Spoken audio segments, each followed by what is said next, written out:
Queridos, eu quero conversar com vocês hoje sobre a nossa expectativa a respeito da vinda de Jesus. Nós temos visto muitos sinais, né? Essa semana, não sei se vocês chegaram a ver, uma imagem, se eu não me engano, de 7 sóis. Chegaram a ver na internet? Eu não li muito a respeito, mas eu sei que é algo excepcional. E muitas pessoas já aproveitam isso para estar falando que são sinais dos últimos tempos. E que nem são só esses, né? Nós temos visto continuamente coisas acontecendo e a gente tem a convicção de que a volta do Senhor está próxima. E eu, particularmente, acredito que não vai passar dessa geração. Você não precisa concordar comigo, mas os sinais estão aí, tudo se cumprindo, e eu acredito que a volta está muito próxima. Agora eu quero falar para você que não vai ser a primeira vez, né, que nós vamos passar por um evento como esse, de Jesus vir. Ele veio da primeira vez como criança, e eu quero agora que a gente converse sobre isso, porque para que o erro que aconteceu anteriormente não aconteça com essa geração novamente. Eu não sei se você consegue ajustar as informações, mas quando Jesus foi anunciado que ele viria como criança, existia um profeta chamado Isaías, que ele é chamado de profeta messiânico. Isaías, ele profetizou 700 anos antes do nascimento de Jesus. Então ele já dizia que ele viria, como ele viria, os sinais que seriam vistos quando ele estivesse conosco. E ainda assim, quando Jesus esteve conosco, as pessoas não creram nele. Jesus veio para um povo com tudo dito que iria acontecer, mas aquele povo o rejeitou, né? A gente vê que quando Jesus estava no nosso meio, logo no momento em que começou a haver os sinais, um dos primeiros que acreditaram que ele era o Filho de Deus foi Satanás. Vocês lembram disso? Quando Jesus foi expulsar demônio, que foi que um deles disse: que temos nós contigo, Filho de Deus, ainda não é chegada a nossa hora. Eles confessavam, eles criam que Jesus era o Filho de Deus. E o povo judeu negava. Vocês lembram disso? Mas, Cíntia, será que os sinais estavam tão fortes assim? Quem lembra da passagem do batismo de Jesus? Jesus, quando foi batizado pelo primo João Batista, o próprio João Batista já dizia que ele viria. E quando Jesus foi batizado, o que foi que aconteceu ali de extraordinário? Uma voz, não foi um vento, foi uma voz que vinha do céu e anunciava: esse é o meu filho amado, e nele eu tenho alegria. Ali não tinha mais o que contestar. Mas o povo continuou seguindo de forma incrédula.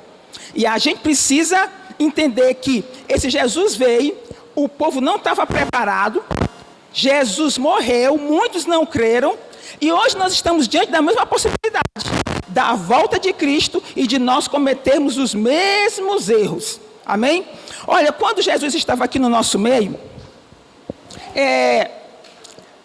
ele sempre anunciava, ele sempre ensinava, porque a vida de Jesus era ministrar, ensinar e curar. Por onde ele passava, ele parava, ensinava, ele ministrava, dava uma palavra, e ele estava sempre seguindo de sinais. E eu acho interessante porque Jesus, ele foi um exemplo. E esses dias, eu lendo as Escrituras, né, eu vi Paulo falando assim, que o Evangelho, ele é poder, ele é uma mensagem, mas ele é poder de Deus.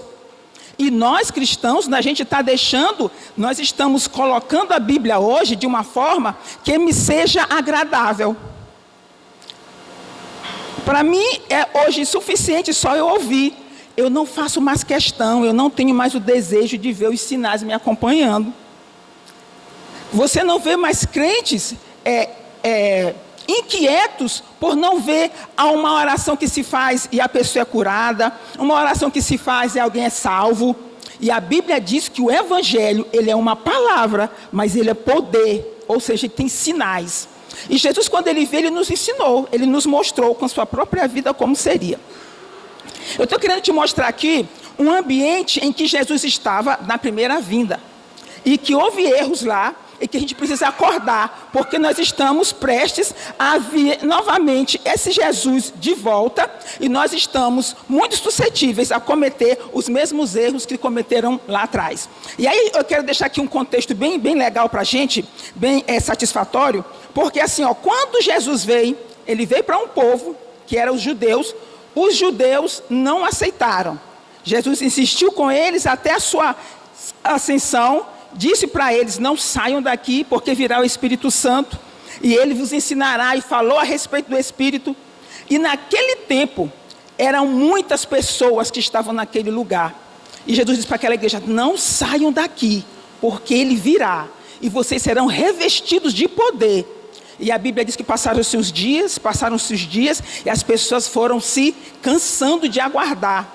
E o certo é que no dia da descida só tinha 120 pessoas. Muitos já haviam se dispersado, muitos já haviam desistido. E ali não eram pessoas alheias, eram pessoas que já tinham andado com Jesus, que tinham ouvido ele ministrar. Pessoas que estavam envolvidas com os apóstolos, mas que desistiram de aguardar. E somente aqueles que estavam ali receberam esse batismo, receberam esse poder, coisa que muitos hoje nem desejam, né? E através dele, naquele dia da descida do Espírito Santo, a Bíblia diz que com a pregação de Paulo, 3.000 pessoas se converteram. E a igreja continua alheia a essas coisas. Amém? E a gente precisa acordar para essa realidade. Olha, quando Jesus veio, os sinais eram tão certos, eram tão reais, eram tão notórios, que quem veio exaltar Jesus no seu nascimento foram quem? Reis magos. Gentios. Não criam. Mas eles tinham uma informação, vai nascer um rei, de um reino que não terá fim. E eles tinham expectativas de saber quem era aquele rei. E eles vieram de longe, e eles tinham uma convicção tão grande de que aquele rei iria nascer naquele tempo, que eles vieram em caravanas cheias de presente. A convicção demais. E o povo que era para estar aguardando o Senhor Jesus, o ignoraram. E aí a gente vê assim, Jesus uma vez, Deus uma vez, tendo prometido, vai se cumprir. E cabe a nós ficarmos alertas para o que está acontecendo. E aí, a minha intenção é que a gente se desperte para o tipo de vida que a gente está levando hoje. Se a gente de fato tem expectativa na volta de Jesus, ou se a gente acha que vai ser um acontecimento, mas que independente de qualquer coisa, deixa acontecer. E se quando ele vier, eu vou de fato ter a visão de que foi Jesus, ou se eu vou ter uma desculpa, porque acreditem, o que está prometido para a vinda de Cristo, eu vou já ler Bíblia, sei que o pessoal já está assim, que está só falando dela, né? Já a gente vai ler uns textos aqui. Nós vamos ter a expectativa, né, de saber que quando Jesus vir, tem algo que está anunciado, que é o arrebatamento da igreja. Não se preocupem, Satanás já tem uma teoria prontinha para isso. Abdução, eu não sei o que ele vai dizer, mas coisas vão ser ditas para que invalide a palavra, como aconteceu quando Jesus veio. Amém? Então, quando a igreja for tirada daqui, os cristãos que ficarem, eles vão ter justificativa para não acreditar que foi a segunda vinda de Jesus. Porque essa história, por exemplo, de extraterrestre, para mim é só algo que o inimigo sustenta o suficiente, ponto de vista meu, não é bíblico, você não precisa concordar comigo, para que nesse dia as pessoas tenham uma justificativa para dizer, não, aquela turma que desapareceu deve ter sido abdução, foi os extraterrestres que tiraram, eu não sei, alguma justificativa vai ter. E muito provavelmente muitos cristãos vão se convencer dessa realidade, como aconteceu quando Jesus era criança. Então eu quero que a gente desperte para isso, para esses dias de hoje, para que a gente entenda que existe uma promessa, Deus fez, vai se cumprir, e onde eu estou nesse contexto, qual a minha expectativa, qual a minha ansiedade, que desejo eu tenho de ver isso acontecendo, porque quando acontecer, mais uma vez o nome do Senhor vai ser glorificado, amém? Pois bem, então aí eu quero só ressaltar aqui que quando Jesus veio, que os judeus não acreditaram nele, E naquele tempo tinha 2 povos, judeus e gentios. Quando Jesus veio, fez tudo o que ele disse que ia fazer, ele ascendeu, ainda ficou um tempo insistindo lá no livro de Atos. No livro de Atos, se não me engano, a partir do capítulo 20, nasce o que a gente chama de igreja, que somos nós. Então, antes tinha judeus, povos judeus, gentios. Os judeus negaram Jesus. Com a ascensão do Senhor, aparece Paulo e os apóstolos, eles começam a pregar para esses gentios. Tanto que Paulo se intitula apóstolo dos gentios, não é assim? E aí nasce nós, igreja. Quem é a igreja? Os gentios que se converteram a Jesus.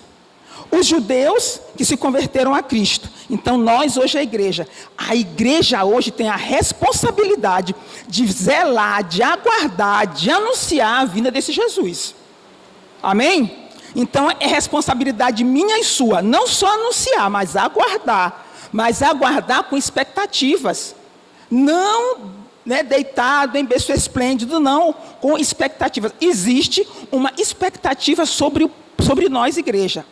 Se você for ver, quando Jesus sobe, que ele diz assim, não se afastem de Jerusalém, porque vocês vão receber um revestimento de poder. Jesus, ele tinha uma expectativa sobre essas pessoas, de que iriam dar continuidade ao que ele veio fazer. E foi exatamente o que aconteceu. Quando aquele povo revestido, o primeiro sinal foi o que eu acabei de dizer. Pedro começou a ministrar e 3.000 pessoas foram convertidas. E a partir dali agora, eles ministravam para pessoas a realidade, quem foi Jesus, salvação, vida eterna. E as pessoas criam, imediatamente eles diziam, batizado nas águas e batizado no Espírito. Era agora o modelo de cristão para aquela época. Quando eles chegavam e diziam, você já ouviu falar de Jesus? Já. Foram batizados? Só conhecemos o batismo de João. Eles levavam aquelas pessoas a serem batizados no fogo. Receber o revestimento, para que se tornassem testemunhas do Senhor. Amém? Então existe um padrão para nós, igrejas de Cristo. E aí, diante disso, eu lendo esses dias o livro de Daniel,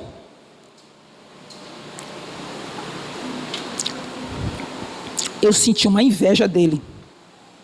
Ainda não terminei o livro, mas cada hora que eu leio um pouquinho do livro, eu digo, cara, esse Daniel era muito, muito homem de Deus. Daniel, foi ele que escreveu o livro 530 anos antes de Cristo. E as promessas que Daniel recebeu, as profecias que Daniel recebeu, tem coisas que ainda não se cumpriram. Boa parte já se cumpriu, e se já se cumpriu uma parte, é porque o restante vai se cumprir também, amém? Então Daniel, ele já tinha uma expectativa de quem era esse Jesus que viria, e do que aconteceria depois, 2000 anos depois da sua morte. Então esse tempo que nós estamos vivendo aqui, o Daniel recebeu como profecia. Então a vida de Daniel é a vida de alguém que eu e você podemos olhar e dizer, rapaz, eu preciso copiar a vida desse cara. Esse homem é um homem de Deus. Daniel vivia uma vida que se encaixa nos padrões de quem está hoje aguardando a vinda desse Messias. A vida de Daniel, ele começa aqui contando aos 18 anos de idade, jovem ainda. Então, ou seja, não tem desculpa para eu não ter uma vida de comunhão com Deus, nem mesmo idade. E se a gente for ver Daniel, ele era um cara improvável. Por quê? Porque ele era cativo em um país distante, né? Foi tirado do seio da sua família e viveu a parte dela. Mas ele era convicto de quem ele era em Deus. E mesmo com 18 anos, longe do seu lar, ele resolveu ter uma vida que glorificasse o nome do Senhor. E nós hoje, mais do que nunca, a gente precisa ter uma postura, uma decisão de termos uma vida que hoje glorifique o nome do Senhor. Por que mais do que nunca hoje? Porque nós não temos hoje uma expectativa firme de que muitos anos ainda tem pela frente para a gente viver. E o que eu acho interessante é que no livro de Atos, aquela turma que vivia lá, eles viviam achando que Jesus ia voltar a qualquer momento. Apesar deles muitos escreverem, quando ele virá, quando Jesus vier, vai ter sinais tais e tais, mas naquele tempo em que eles estavam, eles criam que Jesus podia vir a qualquer momento. Então, hoje eu vejo para a vida de Daniel, e eu quero ler algumas coisas que Daniel viveu, compartilhar com vocês, para que a gente possa balizar, né? Nortear, como é a vida de alguém que decidiu viver para glorificar o nome do Senhor. Às vezes a gente tem até a vontade, mas às vezes a gente não tem um caminho, às vezes a gente não tem uma motivação. E hoje eu quero que você saia daqui entendendo como se pode fazer isso, e ainda mais como motivados a ter uma vida que glorifique o nome do Senhor. E quando a gente vê a história de Daniel, você vai ver no final que a vida de Daniel, quanto mais ele se entregava ao Senhor, quanto mais ele se dava ao Senhor, quanto mais ele se anulava, não só ele, mas como os 3 amigos dele, mais eles eram exaltados e mais o nome do Senhor era glorificado. Nós hoje existimos para isso. Queridos, se a nossa vida não for para isso, ela não vale a pena. Nós estamos perdendo tempo vindo para a igreja, só ouvir, sermos só ouvintes. Já chega, já passou o tempo de sermos só ouvintes. Nós precisamos mais do que nunca sermos praticantes desse evangelho, que a gente ouve. Muitas vezes quando a gente ouve e lê, a gente se deleita, né, sobre ele, mas hoje mais do que nunca o evangelho precisa de pessoas que o pratiquem.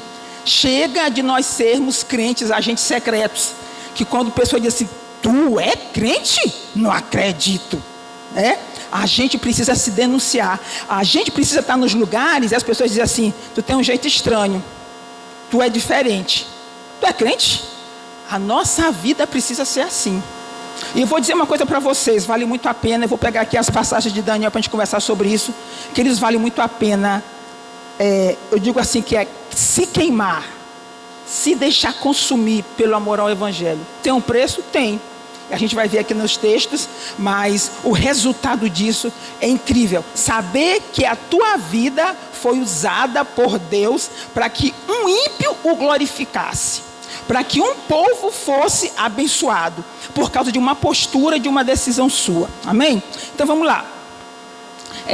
Daniel, ele é um dos profetas maiores, né? E o significado do nome Daniel é: o Senhor é o meu juiz. Então a gente sabe que os judeus, eles tinham esse hábito de colocar nomes, né, com os significados. E o de Daniel era: o Senhor é meu juiz. E tanto Daniel como os outros 3 amigos deles tinham nome que glorificava o Senhor. Ananias, graça de Deus. Misael, quem é como Deus. Azarias, Yahvé ajudou. Todos tinham nomes que se reportavam a Deus. Quando eles chegam na Babilônia, o nome é trocado. Aí já começa uma intenção, mudar a identidade deles. E aí eles começam a ser chamados de Beltesazar, Sadraque, Mesaque e Abidnego. Nomes que exaltavam a divindade daquele lugar. Começou com a intenção de mudar a identidade. Ou seja, quem era Daniel? Pois agora nós vamos fazer com que a mente dele mude, para que ele deixe de servir aquele Deus e sirva o Deus babilônico agora. Mas aí a gente vê a postura de um rapaz de 18 anos, que na primeira investida contra a vida dele, ali, 18 anos, ele já se posiciona e já chama os amigos para terem a mesma condição. Foi quando ele foi chamado para servir diante do rei, e ali ele já começou a ter regalias. Era para comer o que o rei comia, para beber o que o rei bebia, e ele disse o quê? Não. Eu não vou me contaminar com as comidas, com as iguarias do rei. Queridos, olha, presta atenção quem é essa criatura. Um rapaz jovem de 18 anos, que foi arrancado da sua terra, chega numa terra distante, o rei daquele lugar se agrada dele. E diz: olha, cara, tu vai comer o que eu como, tu vai andar onde eu ando. Era para ele se ensoberbecer. Eu sei que a maioria de nós aqui poderia acontecer isso. Cara, o rei achou graça diante de mim, eu tenho que agradar esse cara aí. Para me manter, eu sou escravo aqui na terra dele. A mente dele estava em Deus. E a primeira coisa que ele libera é: eu não vou me contaminar. Tentaram mudar a identidade dele e ele permaneceu fiel. Queridos, olha, nesse mundo que nós estamos, a nossa identidade, ela é o tempo todo, se você for prestar atenção, ameaçada. O que tem um vestidinho mais colado? O que tem um decotezinho maior? O que tem fofocar um pouquinho dos irmãos, nem vai ficar sabendo. Né? E a gente vai vendo que esse mundo ele vai nos conduzindo. Irmão, fofocar é pecado, viu? Vai nos conduzindo a andar conforme ele. E quem não mantém a sua identidade cai nessa pilha. E quando você vê, você está com o pé é aquele negócio do crente Raimundo, né? Um pé na igreja e um pé no mundo. E a gente precisa olhar aqui o exemplo de Daniel e nos espelhar. Então vamos lá começar com as nossas referências. Quem está aí hoje é Luquinha? Vamos nós, Luquinhas? Então, ó, Daniel. A primeira coisa que eu quero falar sobre Daniel, para a gente fazer a leitura aqui, é quando ele disse que não ia se contaminar. Coloca para a gente aí, Luquinhas, 1:8, Daniel 1:8. Legal que tu vai ficar só em Daniel mesmo aí hoje, viu? Daniel 1:8.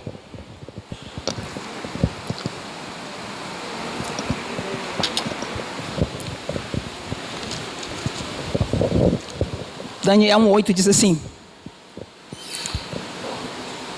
Daniel, porém, decidiu não se contaminar com a comida e o vinho que o rei lhes tinha dado. Pediu permissão ao chefe dos oficiais para não comer esses alimentos, a fim de não se contaminar. Às vezes a gente pensa essa questão de alimento, querido, alimento é um negócio que nos escraviza, vocês sabem disso, né? Amém? Alguém já tentou fazer aqui jejum de açúcar? Não, né?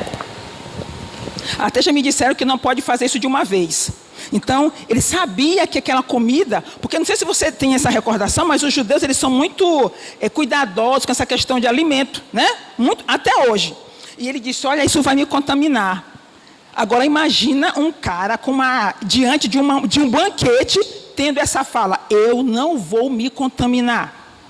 Pois bem, aí ele decidiu isso, e aí no 1:17, Luquinhas, Deus já começou a ver que o coração de Daniel era diferente. Amém? Quando eu imagino a mente de Deus, o coração de Deus, olhando para aqueles meninos, dizendo: rapaz, isso vai ser um fiasco. Claro que Deus ele não é surpreendido porque ele é onisciente, né? Mas ele vendo aqueles meninos se posicionando, eu imagino o coração de Deus como pai, se alegrando com o posicionamento deles. Amém? Então diz assim, 1:17. Diz: Deus concedeu aos 4 rapazes aptidão incomum para entender todos os aspectos da literatura e da sabedoria. E a Daniel concedeu capacidade especial de interpretar sonhos. Isso aqui já é resultado do que Daniel tinha feito, que foi o seu jejum, de resultado do que Deus já havia dado como resposta ao posicionamento dele. Coloca o 19. O rei conversou com eles e nenhum o impressionou tanto quanto Daniel, Ananias, Misael e Azarias. E assim passaram a servir ao rei. Entendam aqui que não eram só eles que estavam nessa história. Tinham mais rapazes. A ordem que foi dada é que pegasse os meninos que eram de realezas, os mais inteligentes, os mais aptos, para servir diante de Deus, diante do rei. E aí o rei diz o quê? Diz o texto aqui sobre esse posicionamento, né, do rei. Ele diz que quando ele foi olhar para aqueles rapazes, nenhum deles o impressionou tanto quanto Daniel. E Deus já havia respondido lá atrás o que Deus havia feito pela vida deles, o que eles já tinham recebido. Vamos para o 20. Sempre que o rei os consultava sobre alguma questão que exigia sabedoria e discernimento, observava que eles eram 10 vezes mais capazes que todos os magos e encantadores de seu reino. Aqui começa a história deles. Deus vendo o posicionamento deles, Deus não só libera algumas regalias, mas diz que em uma proporção muito grande, 10 vezes maior. Querido, olha, se o que tu deseja alcançar de grandiosidade, de exaltação, né, de sabedoria, for para glorificar o nome do Senhor, Ele não vai te eximir de entregar. O que a gente precisa é alinhar o que a gente quer à vontade de Deus. Deus não tem dificuldade nenhuma, amém? Então, Deus concedeu a eles destaque. Deus também é exaltado por meio da interpretação do sonho de Nabucodonosor. Coloca no 12:27, aí começa agora a história deles. Eles chegaram, se absteram de alimento, Deus começou a responder sobre a vida deles, né? Começou a dar a ele coisas que ele sabia que eles iam precisar. Eles alcançaram destaque ali dentro, e agora o olho do rei, o olhar do rei estava sobre a vida deles, e aí eles começaram a ter destaque naquele ambiente que era totalmente improvável. E aí começa agora a interpretação que Daniel faz do sonho de Nabucodonosor. Daniel 2:27 diz assim: Daniel respondeu: não existem sábios, encantadores, magos, nem adivinhos capazes de revelar o segredo do rei. Diante do momento em que Daniel podia deixar passar e dizer só assim: Deus, seu rei, eu vou interpretar o teu sonho. Porque o que é a questão aqui? A questão era que ele tinha tido um sonho, e ele queria que os magos revelassem esse sonho, sem que ele contasse que sonho era aquele. Então ele queria que os magos chegassem, falassem qual era o sonho, e desse a interpretação do sonho. Que se não acontecesse isso, todos morreriam. Daniel chega lá e exalta primeiramente Deus, dizendo: não existe sábios nem encantadores, magos nem adivinhos capazes de revelar esse segredo ao rei. Amém? Daniel continua se mostrando como servo fiel. Depois disso, nós vemos a questão da estátua de ouro. Daniel 3:15, Luquinhas.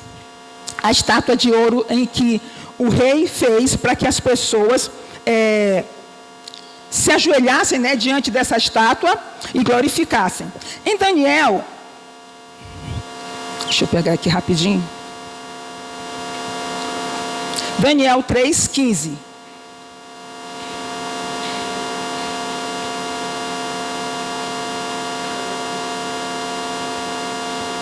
Daniel 3:15.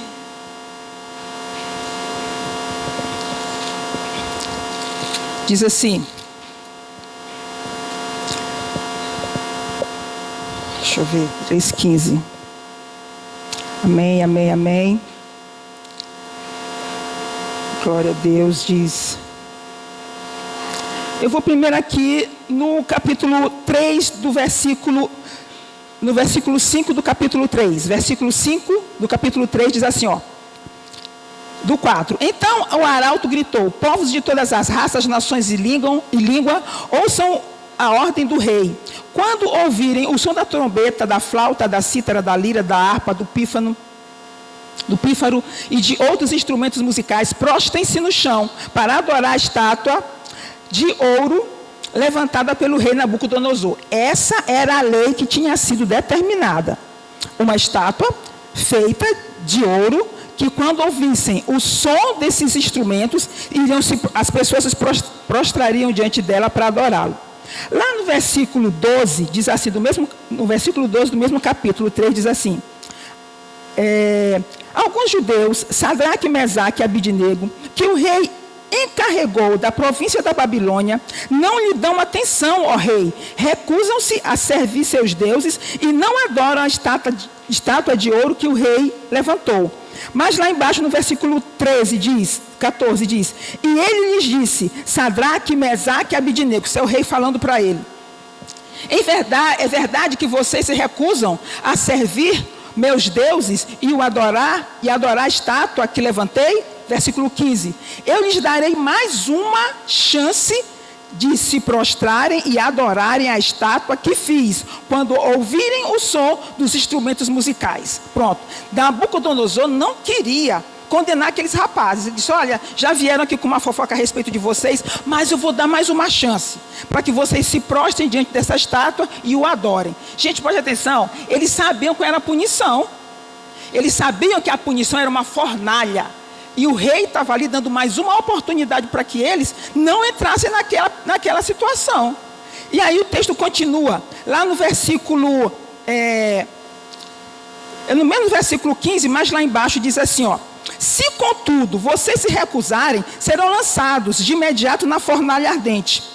E então, que Deus, olha o que o rei diz, que Deus será capaz de livrá-los da minha mão. Eu estou dando uma chance para vocês. Vocês negam esse Deus, fica tudo certinho, porque não existe ninguém que pode tirar vocês das minhas mãos. Ou seja, não tem ninguém que possa salvar vocês daquela fornalha. Larguem de bobagem, neguem logo esse Deus. E o texto continua, no versículo 17. Versículo 16. Ó Nabucodonosor, não precisamos, cara, isso é muita convicção. A gente, cristão, precisa desse posicionamento hoje. Ó Nabucodonosor, não precisamos nos defender diante do rei. Se formos lançados na fornalha ardente, o Deus a quem servimos pode nos salvar. Sim, Ele nos livrará de suas mãos, ó rei. Mas, ainda que Ele não nos livre, queremos deixar claro, ó rei, que jamais serviremos seus deuses ou adoraremos a estátua de ouro que o rei levantou. Amém? Eu não sei você, cara, mas quando eu leio esse texto, isso queima em mim. O posicionamento. E olha, e a gente nem está falando que é uma influência social, que é só uma escolha simples. Está falando aqui da vida. É a vida deles que está em risco. E eles não vão perder a vida de qualquer jeito, não. É dentro de uma fornalha. Aí a gente pensa assim, ó, quantas vezes nós já dissemos não para Deus diante de coisas bem menores. Às vezes é até lícito. Até lícito. Só que eu acho que não convém. Às vezes diante do nosso cansaço. Poxa, eu tenho culto uma vez, não quero trazer peso para ninguém não, amém? Estou dando o meu exemplo. Meu primeiro, Deus primeiro falou comigo, amém, irmãos? Poxa, eu estou cansada pra caramba, a semana foi difícil, hoje tem culto. Rapaz, eu acho que vou ficar em casa hoje. Domingo tem culto de novo, eu vou domingo. Tem um evangelismo, poxa, evangelismo, eu já trabalhei de manhã, de tarde, ir para aquela rua para estar falando de Deus para essa galera aí. Não, eu vou esperar o próximo, Tem uma vigília, cara, mas amanhã é sábado, tem domingo, isso, eu não vou trabalhar sábado, uma vez no mês. Não, eu vou deixar para a próxima. E a gente vai achando que essas justificativas diante de Deus está tudo certo. Eu acho que Ele não vai cobrar de você, não. Mas nós estamos perdendo a oportunidade de nos posicionar como cristãos de verdade, amém? Então, e aí ele diz, agora essa parte aqui eu acho muito interessante, quando ele diz assim, ó, jamais, eu quero deixar claro que jamais serviremos seus deuses, ou adoraremos a estátua de ouro. Ele disse, olha, se Deus livrar, se Deus não livrar, se Ele der, se Ele não der. Tem até uma música agora, né? Se Deus me der, Ele é Deus, se não der, é Deus. É mais ou menos isso. Então, eles não estavam nem pensando no livramento, não. Eles tinham uma convicção. Eles eram de Deus e iam se manter nesse posicionamento até o fim, ainda que lhe custasse a vida. Amém? O texto continua. E aí, então, no versículo 19, uma segunda parte do versículo 19, no final diz assim, então ordenou que a fornalha fosse aquecida 7 vezes mais. Imagina o coração daqueles caras, 7 vezes mais foi aquecida essa fornalha. No 21 diz assim, eles os amarraram e os lançaram na fornalha, inteiramente vestido com túnicas, turbantes, mantos e outras roupas. Gente, ó, quem escreve esse texto de Daniel é o próprio Daniel. Daniel que escreve esse livro, se não me engano, parece que com 90 anos. Ele escreveu, ele fez os detalhes. E aí quando ele coloca assim, ó, eles foram amarrados e eles foram lançados vestidos, com suas roupas, suas túnicas, seus turbantes, seus mantos. Agora você entende que essas roupas finas são feitas de tecido fino? Grande revelação, né? São feitas de tecido fino. Alguns tecidos finos não precisam estar em contato com o fogo, só o calor já derrete. Não é verdade? E eles estavam todos aparamentados. Ou seja, quando ele fala isso aqui no texto, eu entendo que não é colocado por sem motivo. Ele está dizendo, rapaz, não tinha como. Porque na hora que eles se aproximassem daquela fornalha 7 vezes mais, era para serem consumidos pelo fogo. Amém? E aí diz que eles foram lançados. Lá no versículo 24, Na segunda parte diz assim, na primeira, de repente, porém, o rei Nabucodonosor se levantou espantado e disse aos seus conselheiros: não foram 3 os homens que amarramos e lançamos na fornalha? O que eu acho legal aqui do texto é que ninguém precisou falar. O próprio rei, na expectativa de ver eles sendo consumidos, ele se levanta de forma espantada, né, com espanto, e diz: peraí, mas não foram 3? É lindo como Deus faz com que os nossos inimigos, eles assistam, né? Nós sermos exaltados por Ele. Parece que Ele faz questão. Vocês agora vão ver o que eu vou fazer com meu filho. Presta bem atenção e o que vai acontecer com ele aí. Presta atenção. E aí ele mesmo diz, não eram 3, mas agora eu vejo 4. E o quarto é como se fosse um filho dos deuses. E eles estão como que caminhando dentro dessa fornalha, sendo que os caras que eu mandei aquecer morreram. E aí o texto continua e ele diz: sim, ó rei. Eles responderam. No 25 diz: olhem, disse Nabucodonosor, vejo 4 homens desamarrados andando no meio do fogo, sem queimar. E o 4º homem se aparece com o filho de deuses. Amém? Continuando, no 26 diz assim: então Nabucodonosor se aproximou o máximo que pôde da porta da fornalha ardente e gritou: Sadraque, Mesaque, Abidnego, servo do Deus Altíssimo. Cara, o teu inimigo, se tu te posicionar, ele vai ter que se dobrar. É esse o nosso papel hoje na sociedade. Mostrar para os inimigos de Deus quem é o nosso Deus, para que eles tenham a oportunidade de glorificar o nome do Senhor também. Nós não fomos chamados para entrar em confusão, em briga, em atrito com ninguém, não. A gente se posiciona e vive o Evangelho, e deixa que através do que Deus faça em nossas vidas, o nome dele seja glorificado. Amém? É para isso que nós fomos chamados, e mais do que nunca hoje, a igreja precisa se posicionar dessa forma. Sem reservas, sem medo, sem não, aqui pode, aqui é bom, aqui não é, sem reservas, inteiramente. É o que eles estavam fazendo. E aí no versículo 28, eu gosto muito dessa passagem que diz assim, ó: então, Nabucodonosor, o bichão lá, né, disse assim, olha só o que ele disse. 28, Luquinhas. Luquinhas, essa versão que eu estou usando aqui é a... Deixa eu ver, Luquinhas, eu esqueci ela aqui, porque às vezes fica difícil para botar, né? NVT, nova transformadora, tá?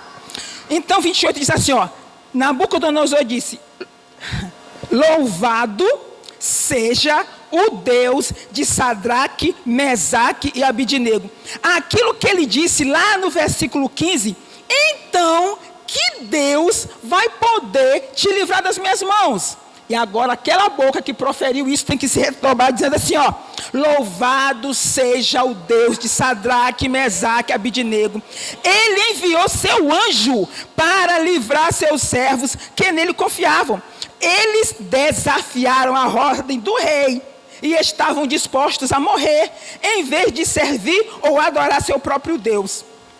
Portanto, faço este decreto: se qualquer pessoa, não importa a sua raça, sua nação ou língua, disser uma palavra contra o Deus de Mesaque, Sadraque e Abidnego, ele será despedaçado e a sua casa transformada em um monte de escombros. Não há outros deuses capazes de livrar dessa maneira.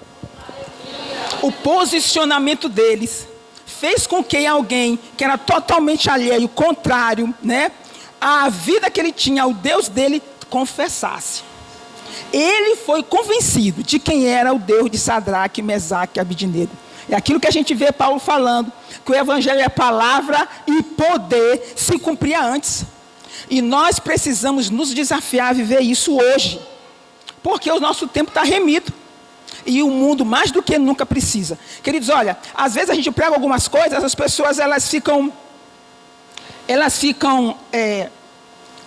discordando de nós. Mas quando existem sinais, quando existe uma comprovação, não há o que se negar. Então o Evangelho ele precisa ser acompanhado de poder. Eu não sei o meu tempo aí, falta quantos minutos aí? Alguém me diz para eu não me perder, porque toda vez é uma bênção. 3 minutos só? Vixe, pastor, o senhor está rigoroso demais. Eu vou logo passar para cá, porque eu não gosto de ser desobediente, não.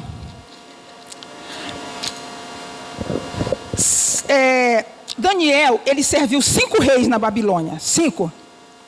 Nabucodonosor, Belsazar, 5 reis. Todos os reis que passavam pela Babilônia, Daniel tinha uma imagem, ele tinha uma repercussão. O nome dele era conhecido. Um dos últimos episódios que eu vou fazer aqui, vou fazer essa leitura em 3 minutos, ao cubo. Disse assim, ó, tinha tido aquele episódio da mão na parede, o cara queria saber o que tinha escrito ali, eles pegaram os utensílios da arca, do tabernáculo, beberam naqueles utensílios, estava na maior orgia, e o dedão vai lá e escreve na parede uma frase, e ele queria saber o que significava. Quem poderia fazer a tradução? Ninguém. A mãe dele lembrou de Daniel. Não era mais Nabucodonosor que estava no reino. Era um outro agora, só que lembrava de Daniel. E a mãe dele diz assim, ó. Versículo 10 do capítulo 5. A rainha mãe soube do que estava acontecendo ao rei e seus nobres. E foi depressa à sala de banquetes. E disse ela a Belsazar, que o rei viva para sempre. Não fique tão pálido, assustado. Há em seu reino um homem que tem nele o espírito dos santos deuses. Durante o reinado de Nabucodonosor, esse homem demonstrou percepção, entendimento e sabedoria como a dos deuses. Aí no versículo 12. Esse homem, Daniel, a quem o rei deu o nome de Beltesazar, tem inteligência extraordinária e é cheio de conhecimento e entendimento, e capaz de interpretações, explicar enigmas e resolver problemas difíceis. Mande chamar Daniel e ele dirá o significado desse enigma. Pronto, chamaram Daniel e aí a gente sabe o que aconteceu. Ele deu o resultado, disse o que significava. Aquele rei morreu e ele foi exaltado mais uma vez. Queridos, ó, a vida de Daniel toda é assim, um exemplo para nós. Mas hoje, quando eu terminei essa parte do capítulo 5, mais um decreto foi feito a respeito desse posicionamento de Daniel com o povo judeu. E no versículo 10 do capítulo 6, diz assim, ó, orava ele 3 vezes por dia e dava graças a Deus. A vida de Daniel era uma vida ilibada. E hoje, a gente pode ver em Daniel um exemplo que nós precisamos seguir. Nós estamos à porta da chegada do nosso rei mais uma vez. E a igreja ela não pode andar dispersa. Amém? Você não pode ter os seus conceitos negociados. Você pode ficar em pé aí, por favor, para dar aquela impressão que a gente já está terminando. Amém?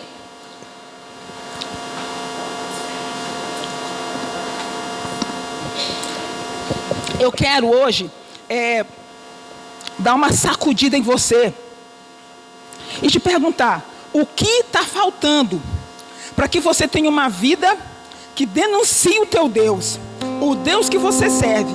Uma vida que quando Deus olha lá e diz: rapaz, eu vou injetar testemunhos, vitórias na vida desse homem, para que o inimigo dele entenda quem ele é e quem é o Deus que ele serve.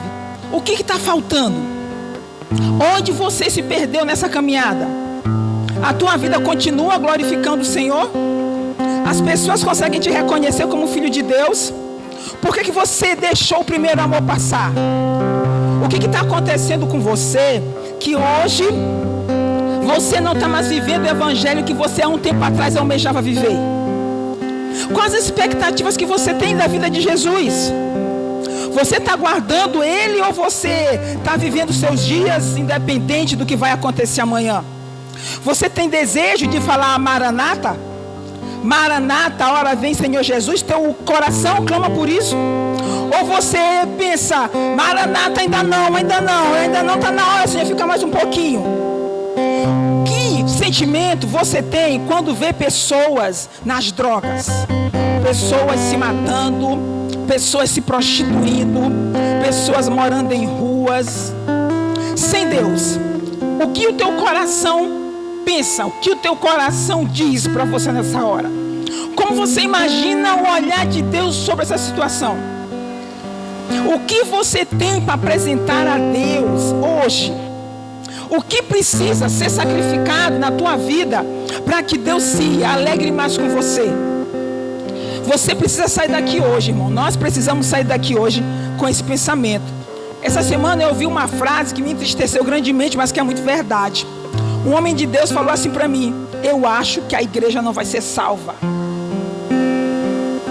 Muitos que estão nos templos hoje não serão salvos, porque estão brincando de ser cristãos. Amém? E quem falou isso foi um cara que tem peso para falar. E aí a gente precisa se preocupar. O que é a igreja para mim? É um ambiente social? Ou é um lugar onde eu tenho vindo aprender para pôr em prática lá fora? Dentro da minha casa, com os meus familiares, vizinhos, amigos. A gente precisa despertar para isso. Olhe para a vida de Daniel e veja como um homem que ele foi. E veja no que você pode se inspirar. Leia uma vez, 2 vezes, 3 vezes, porque pode falar com você. Amém? Vamos fechar nossos olhos. Pai, nós queremos